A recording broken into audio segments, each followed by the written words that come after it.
Good morning, folks. Fellowship of the Clouds. Welcome to Gray Cloudy Day. I'm known as Mr. Cloud or Gray Cloud, Grey Cloud. Once known as Gray Cloud, the gift-giving scribe, and then a new title was presented. So, I'm Gray Cloud, Sage of the Eternal Moment. To people that I don't know, a lot of times in the first time meeting them, I'll just be like, I'm Mr. Cloud, but really Gray Cloud. Of course, once again, that's not my legal name, but it is a name given to me by the Spirit back in 2008. Believe it or don't believe it. I hope you enjoy what I do. And if you're watching this, before we get too far into the video, go ahead and hit the like button. Nothing wrong with it. It'll help the algorithm. It'll help the channel grow. We're almost 500 subscribers. If you've been watching any of my videos and you have not yet subscribed, if you're getting something out of what I'm doing, man, subscribe, please. That's all I can do is ask. I'm feeling pretty good this morning. Kind of started a little slower, or it's about the same schedule, but just got back from walking Ladybird. Got the cat fed, and little Lucy fed, the little chihuahua that wandered up in my yard a few months ago. Well, it's been a little while back that she wandered up in the yard, and I just started taking care of her. So we're going to do Don't Sweat Small Stuff, and it's all small stuff. And if you're curious to who did write it, it's somebody named Richard Carlson. This is number 56. Be grateful when you're feeling good and graceful when you're feeling bad. Now, last night when I read that title, I have made a video or two before that was very short, and I'll say this. Now, I like this title, but I like to tell people, if you're feeling down, still be grateful. If you're having a good day, be grateful. If you're having an in-between day, be grateful. In any circumstance that we find ourselves in, even especially the ones that seem bad, when we find some level of gratefulness, trust me, it's a little easier to get through that rough patch. Sometimes it's easier said than done, but if you can learn to be grateful even in the roughest of times, I think you will find you'll be able to manage life a little better. I don't know a whole lot. All I know is what's working for me, and I'm trying to do my best to get better at being me. So let's get to it. The happiest person on earth isn't always happy. In fact, the happiest people all have their fair share of low moods, problems, disappointments, and heartache. Often the difference between a person who is happy and someone who is unhappy isn't how often they get low or even how low they drop, but instead it's what they do with their low moods. How do they relate to their changing feelings? Most people have it backward. When they are feeling down, they roll up their sleeves and get to work. They take their low moods very seriously and try to figure out and analyze what's wrong. They try to force themselves out of their low state, which tends to compound the problem rather than solve it. When you observe peaceful, relaxed people, you find that when they are feeling good, they are very grateful. They understand that both positive and negative feelings come and go, and that there will come a time when they won't be feeling so good. Excuse me. To happy people, this is okay. It's the way of things. They accept the inevitability of passing feelings. So when they are feeling depressed, angry, or stressed out, they relate to these feelings with the same openness and wisdom, rather than fight their feelings and panic simply because they are feeling bad. They accept their feelings, knowing that this too shall pass. Yes. If you've ever been in a 12-step program, you'll hear that a lot. And I have to tell myself that, especially if you guys remember, I struggle with drinking. I drank last week, and it had been the first time in probably 5 months or so. I've been doing really good over the past couple of years. I've gotten some lengthy amount of time in sobriety, and then I, have messed up a little. Today's my 7th day without a drink again. So, well, not fully because the day ain't over, but I don't intend on getting a drink. So when they are feeling depressed, I'm about to repeat myself. Let's just go ahead and do that. So when they're feeling depressed, angry, or stressed out, they relate to these feelings with the same openness and wisdom. Rather than fight their feelings and panic simply because they are feeling bad, they accept their feelings, knowing that this too shall pass. Rather than stumbling and fighting against their negative feelings, they are graceful in their acceptance of them. This allows them to come gently and gracefully out of negative feelings, out of negative feeling states into more positive states of mind. One of the happiest people I know is someone who also gets quite low from time to time. The difference, it seems, is that he has become comfortable with his low moods. It's almost as though he doesn't really care because he knows that in due time he will be happy again. To him, it's no big deal. The next time you're feeling bad, rather than fight it, try to relax. See if instead of panicking, you can be graceful and calm.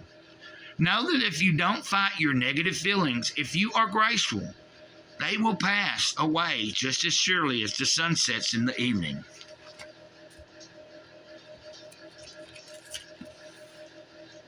I know. I'm going to try not to get all teary-eyed on you or anything, but I've been pretty emotional the past couple of days. You know, yesterday when I was with David, taking me to the doctor and seeing about my toe, and we went to the grocery store, man, and I might have mentioned this yesterday, but I'm a little low on my funds, and still got probably another almost 2 weeks before the next deposit. So anyway, David knew that, and when we were in the grocery store, at some point, I had a couple of things picked out that I knew I could afford to get, and I'd be almost broke by the time I walked out of the store. And then at some point, he's like, "Do you want some milk?" And yeah. He said, "I'll get whatever it is you got in the buggy, I'm going to buy it." And I was grateful for that. But boy, did I not get emotional. Like right there at the register, man, I was almost like crying. And then when we got out to the car, and I was like, "Man, I ain't trying to be no," and he said, I wouldn't have offered to do this if I thought you were being any of whatever you're thinking you were being. And I was like, well, I didn't ask him to do it, and I wasn't trying to be a bum. Of course, I know how to be a bum. I've been a bum before. Meaning, I know how to ask strangers for help if I need it. Like, there's been times, especially in my active, alcoholism, that, boy, I needed a bottle so bad, or I thought I needed it. You never need it. But it was living on the streets for the first time. It took me a long time that I lived on the streets before I ever could even fathom asking anybody if they might be able to help me with some spare change, or even just writing like, "I need some help" on a sign and holding it. Now, a lot of people might have like a negative thought about those type of people. Now, I don't judge nobody, man, because I don't know where everybody's been. And if you're in a situation, whether it was, most of the time, I will say this, that most of the time when we find ourselves on the streets, or I'll speak for myself, every time I've been on the streets, it was because I chose to be. And I just wanted to live my life however I chose to live it.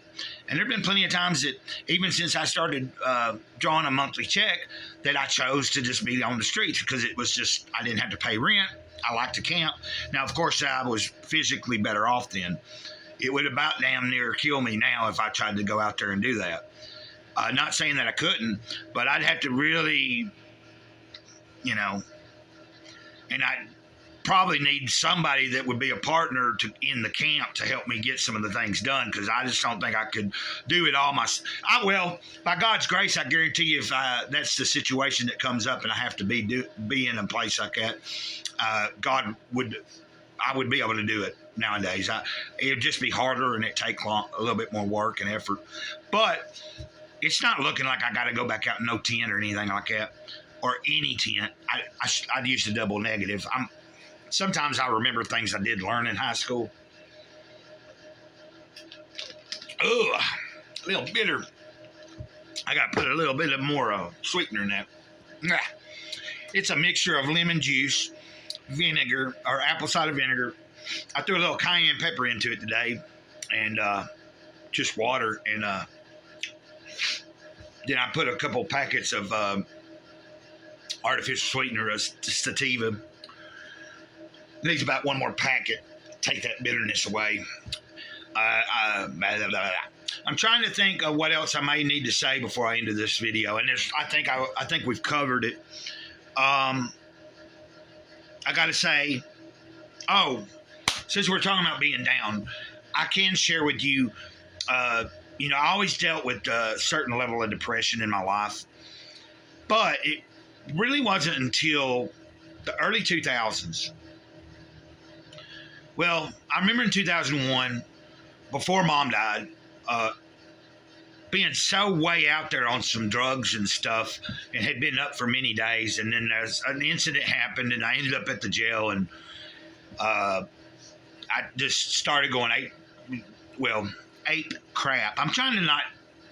Yes, during the day, all through the day, there's multiple times that I end up cussing and being all frantic about something. But I'm really working on just presenting myself in the best light I can. And I'm trying to clean my language up in my own personal life from day to day. I'm not saying that you need to or anything. I'm just trying to know that I want to present. I want to know that I'm not like just using a cuss word every other word that comes out of my mouth. So, but my point being is I was trying to harm myself, and the facility wasn't really handling it very well. But I ended up for the first time ever in a mental hospital. And then once Mom was killed the next year, and that was in September 30th,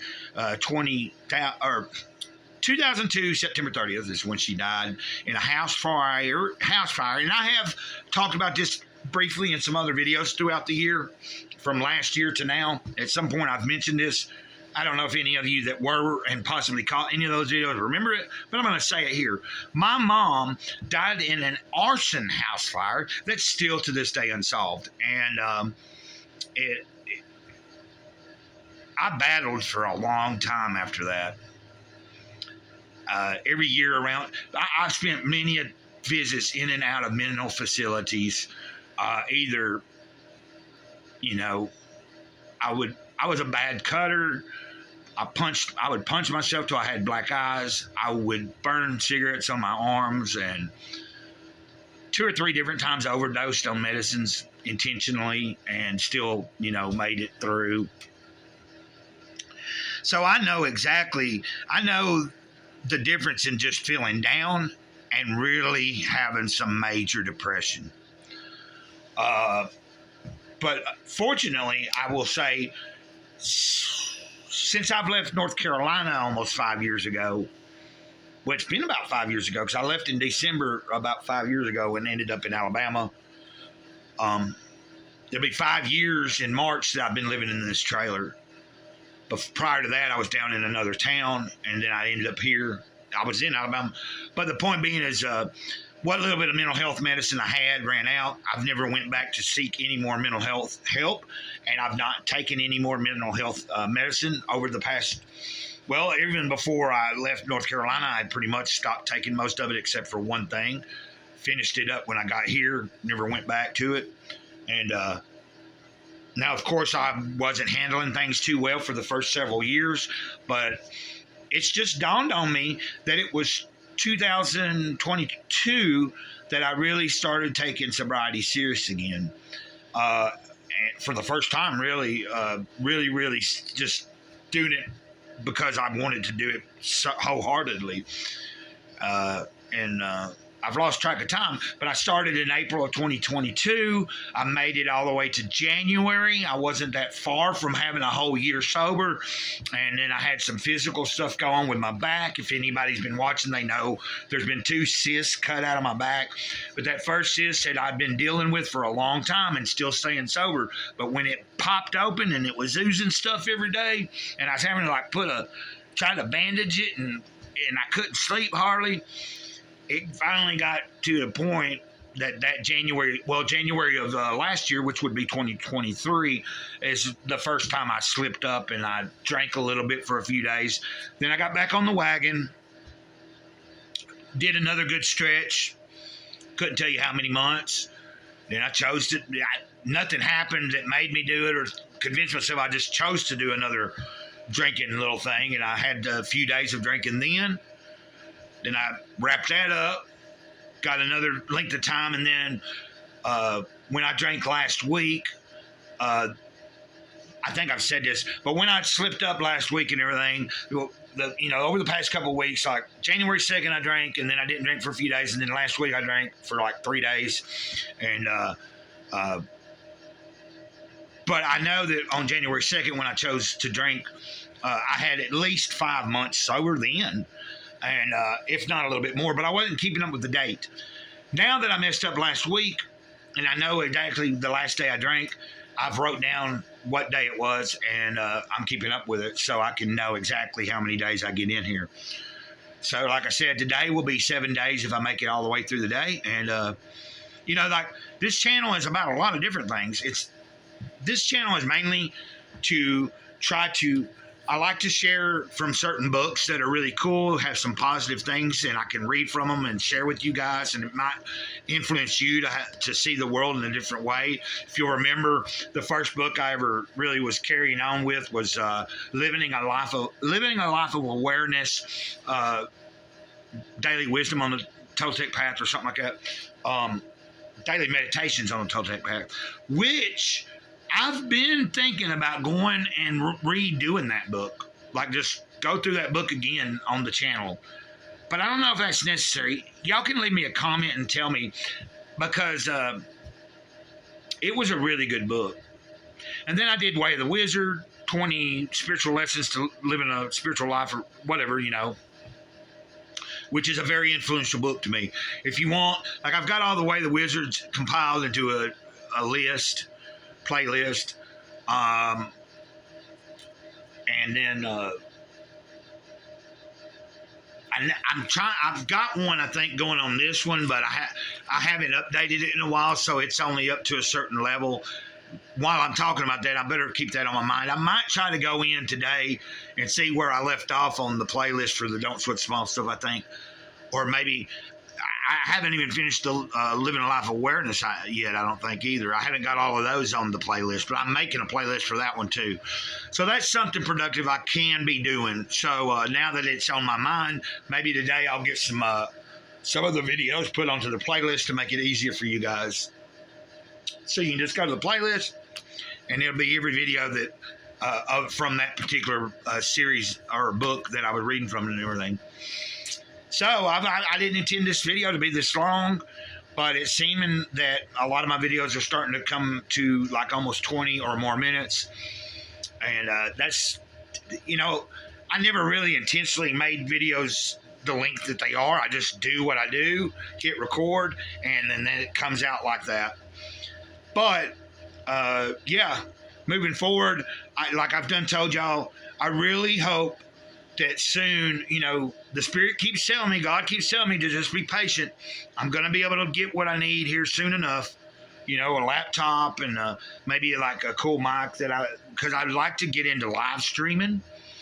I really would love to start live streaming, and some of you guys, like, let everybody know ahead of time, like, especially on the first one when I do get a setup to where I can do it, it'd be cool, because like I would like to interact with you guys. Like, let me know in the comments if you would like. I don't know how I can do it on the phone. I mean, I'm sure I can live stream on the phone. I just would rather have, like, the computer in front of me, a bigger screen, and then I can watch the chat. And if you guys are like commenting in the chat on live in time, real time, I can, like, when you say something right then, I can respond to you, like, I mean, I could do it here on the phone, but I just don't see it being it'd be tedious. So let's just, I'm going to stay focused. I'm going to stay patient, and what I need is going to come, one way or another. I'm just going to keep doing what I'm doing with what I got right now, and be grateful for it. So until next time, This is Mr. Grey Cloud, Sage of the Eternal Moment, over and out. And we say ditto for that's anybody that's new here. DITTO is my special way of saying I love you, and that is in memory of a dear, dear, dear person, Sarah Borland, who died in 2018. So, ditto.